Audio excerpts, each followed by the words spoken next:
लेकिन बाकी के जो चाय वाले हैं वो चाय बना लेते हैं, परोस देते हैं, बस इतना करते हैं। बट प्रफुल्ल ने क्या किया, उन्होंने दिलों का रिश्ता जोड़ा। इतना रिस्पेक्ट के साथ वो चाय बनाते हैं। और तो दोस्तों, आज के इस वीडियो में हम जानेंगे प्रफुल्ल बिलोरे जी का वो रहस्य, वो सीक्रेट जो आज तक एक राज रहा। तो इस राज से पर्दा उठाने से पहले हम कुछ मुद्दों पे बात कर लेना चाहते हैं।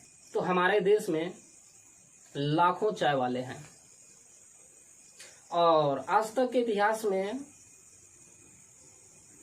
ऐसे बहुत कम चाय वाले हैं जिन्होंने कि इस मुकाम को हासिल किया है। इतने सारे चाय वाले होने के बावजूद प्रफुल्ल बिलोरे ही क्यों करोड़पति बन पाए, अपने बिजनेस को राष्ट्रीय स्तर तक ले गया। आज उनका पहचान पूरे इंडिया में है। आखिर क्या वजह है? तो दोस्तों, प्रफुल्ल बिलोरे और बाकी का जो टी स्टॉल है हमारे इंडिया में, उसमें सबसे बड़ा रीजन ये है कि एक पढ़े लिखे लोग जब अपने कामों को करते हैं तो वह उसमें मॉडिफिकेशन करते हैं, वह उसमें कुछ चेंजिंग लाते हैं। उन्होंने अपने टी स्टॉल का नाम रखा MBA चाय वाला। लोग कहते हैं कि हैं चाय बेचेंगे, MBA करके चाय बेचेंगे, इतना पढ़ लिख के चाय बेचेंगे। तो ये एक फुलिशनेस है, ये एक मूर्खता है, जो मूर्ख लोगों की भाषा है। ये एक पढ़े लिखे की भाषा नहीं हो सकती, क्योंकि जो पढ़ा लिखा है वो किसी काम को छोटा बड़ा नहीं समझता। काम करने का लेवल होता है, काम कोई भी हो, बट आपका तरीका क्या है, आप क्या मॉडिफिकेशन करते हैं, ये सबसे बड़ी बात है। तरीका बड़ी होती है। तरीका और मॉडिफिकेशन अगर आपका अच्छा है तो फिर आप एक छोटे से छोटे काम को एक बड़े लेवल तक ले जा सकते हैं। तो बाकी का जो चाय वाला है वो एक फॉर्मेलिटी करते हैं। बस दुकान खोल दिए, 2-4 बेंच लगा दिए, बैठ गए, चाय बना दिए, परोस दिए, पैसा ले लिए, भेज दिए। ये कोई तरीका है बिजनेस का?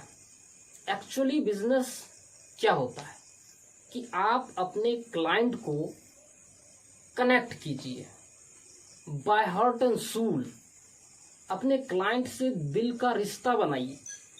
वो आज के डेट में MBA वाले को जॉब दे रहे हैं। तो हम बात कर लेते हैं कि प्रफुल्ल बिलोरे जी के जीवन का ऐसा वो कौन सा रहस्य है जो आज तक हम लोगों से छुपा हुआ है। तो दोस्तों, उनका चाय बेचना तो एक बहाना था, मनसा कुछ और ही था। चाय बेचना तो उनका एक रास्ता था, बट मनसा उनका ये था, जिस दिन वो चाय बेचना स्टार्ट किए होंगे उस दिन वो ये सोच के स्टार्ट नहीं किए थे कि हमें बस यही करना है।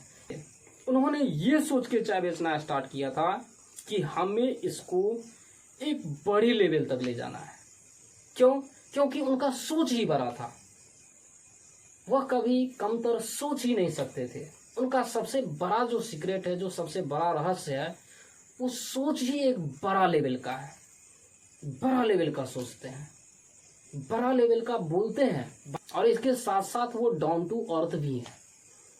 तो दोस्तों, बड़ा लेवल का सोचना, बड़ी बड़ी बातें करना, ये कोई घमंड नहीं होता है। ये तो आपका स्वभाव बढ़ाता है। ये हर इंसान में होना चाहिए। आप क्यों कम सोचेंगे? आपका दिमाग कम है, आपका दिमाग बहुत ज्यादा है, आपके दिमाग का प्रसार बहुत ज्यादा है, आपके दिमाग की क्षमता बहुत ज्यादा है। तो इसके बावजूद अगर आप कम सोच रहे हैं तो ये आपकी कमी है, ये आपकी मूर्खता हो सकती है। जब आपके पास सोचने की इतना विस्तार क्षेत्र है तो फिर आप इतना कम क्यों सोच रहे हैं? क्या आपको सोचने के लिए कोई फांसी दे रहा है? ऐसी कोई बात नहीं है। तो दोस्तों, प्रफुल्ल बिलोरे जी का जो सबसे बड़ा रहस्य है वो यही है कि उनका सोच हमेशा से बड़ा था। बशर्ते वो चाय का बिजनेस स्टार्ट किए, बट उन्होंने ये सोच के नहीं स्टार्ट किया था कि हमें सिर्फ चाय ही बेचना है। उनका सोच बड़ा था और उस बड़े सोच को हासिल करने के लिए उन्होंने चाय के बिजनेस में ऐसे हजारों मॉडिफिकेशन कर दिए, ऐसे हजारों तरीका लगा दिए जिसके माध्यम से उनका चाय का बिजनेस वायरल होने लगा, लोगों के बीच में एक पहचान दिलाने लगा और उनका एक्सपीरियंस बढ़ता चला गया, लोगों के बीच में प्रभावशाली होते चले गए और आज के डेट में वो एक राष्ट्रीय स्तर के व्यापारी बन चुके हैं और आने वाले दिनों में हो सकता है कि वो विदेशों में भी अपना डंका बजा दे और बजाएंगे ही। तो दोस्तों यही वो सीक्रेट है, यही वो राज है उनके जीवन का कि उनका सोच हमेशा से बड़ा था। तो सीक्रेट है, उन सीक्रेट के बारे में बता देते हैं, उनका जो रहस्य है उस रहस्य के बारे में बता देते हैं। तो उनका जो सबसे पहला रहस्य है कि वो हमेशा से बड़ा सोचते हैं, बचपन से ही उन्हें बड़ा सोचने की आदत है, जो उनका सबसे पहला और सबसे खास विशेषता है प्रफुल्ल बिलोरे जी का।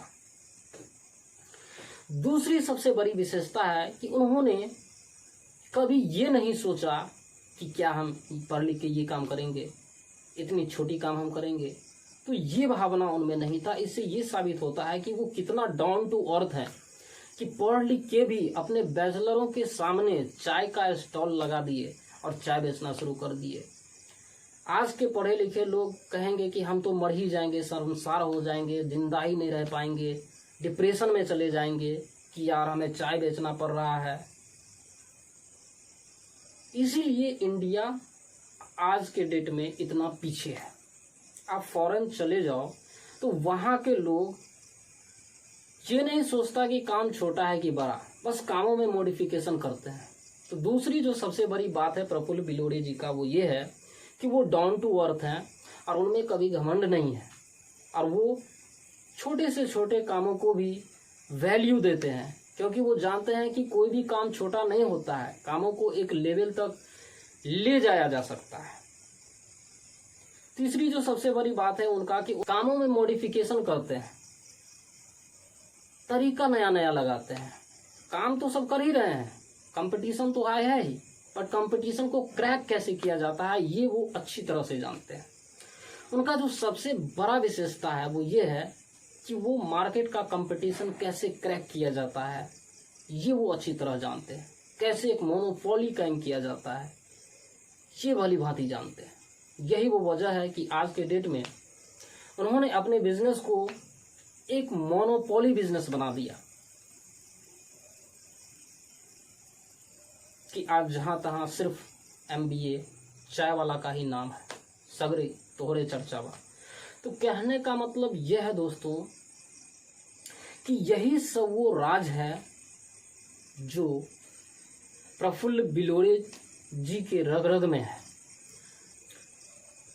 देखने के लिए और सुनने के लिए तो पूरा इंडिया प्रफुल्ल बिलोरे जी को देख रहे हैं और कान से सुन रहे हैं और दिमाग से ये ख्वाब देख रहे हैं कि हम भी अपने बिजनेस को इस लेवल तक पहुंचा देंगे।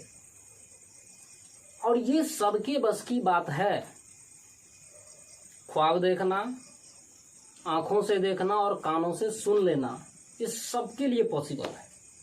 बट प्रफुल्ल बिलोरे को 100% समझना ये सबके लिए पॉसिबल नहीं है। प्रफुल्ल बिलोरे को 100% वही समझ सकता है जो प्रफुल्ल बिलोरे जी के लेवल का हो, जो एक लेवल का बंदा हो, समझना। तो अगर आप चाहते हैं कि हम प्रफुल्ल बिलोरे जी को समझें तो उसके लिए काफी गहराई तक जाना पड़ेगा। उन्होंने अपने टी स्टॉल का नाम MBA चाय वाला रखा। क्यों?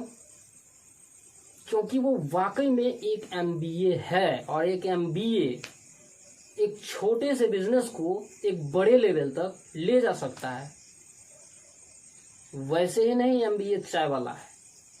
तो दोस्तों आज के वीडियो में इतना ही। आशा और उम्मीद करता हूं कि आपको ये वीडियो अच्छा लगा होगा। अगर आपको ये वीडियो अच्छा लगा है तो प्लीज़ मेरे चैनल को लाइक कीजिए, शेयर कीजिए, कमेंट कीजिए और चैनल को सब्सक्राइब कीजिए। अगर कोई त्रुटि हो गई हो या वीडियो में कोई कमी आ गई हो तो उसके लिए हम क्षमा चाहते हैं, और आप कमेंट करके हमें